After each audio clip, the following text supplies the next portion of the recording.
Salut, très courte vidéo, mais je voulais illustrer quelque chose que j'affirme souvent et que vous connaissez. Je dis souvent que les anglo-saxons ont l'habitude de maquiller leurs défaites ou leurs nuls en victoire.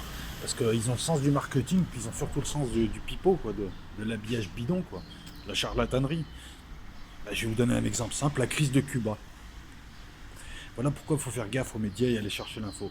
La crise de Cuba, c'est simple, c'est que à un moment donné, les Américains ont installé des missiles balistiques, il me semble, Pershing, parce qu'à l'époque les missiles de croisière c'était pas ça, Pershing, en Turquie, très très près des frontières russes. Khrouchtchev, c'est... Oh, gardez ça. Moi je touche pas. Khrouchtchev, l'URSS de l'époque, a dit c'est pas tolérable. Donc ils ont menacé les Américains. Les Américains s'en sont moqués. Et pendant, il me semble, une année, les Russes ont acheminé par bateau à Cuba des missiles. Il me semble des SS, je sais plus combien.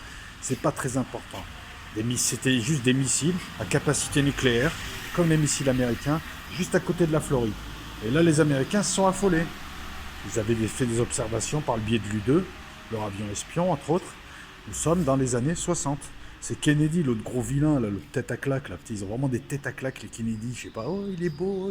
Le mec, on dirait qu'il a un gâteau, c'est pas une coupe de cheveux sur la tête, puis ils ont des têtes à claque, ces mecs-là. Franchement, bref. Euh, Bonne gueule d'américain de l'époque. Et à ce moment-là se déclenche la crise des missiles à Cuba. Ça s'excite des deux côtés, personne veut lâcher, ça s'embrouille. Les Russes leur ont dit, bah regardez, nous aussi on peut mettre des missiles à côté. Résultat de discussion avec Khrouchtchev.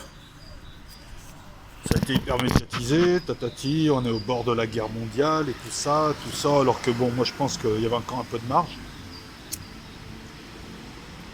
Au final, ils ont négocié le retrait des missiles russes. Et ce qu'oublie de vous dire la presse, c'est que ça a été une victoire pour Khrouchtchev qui a obtenu le retrait des missiles américains en Turquie. Alors analysons ça de manière logique. Théorie des jeux, la logique. Elle est simple. Le gars il pose en premier pour prendre un avantage, l'autre le contre et il l'oblige à reculer. Qui a gagné? Khrouchtchev. On nous a présenté ça, l'inverse. Vous voyez? Il suffit de réfléchir un petit peu. Allez vérifier.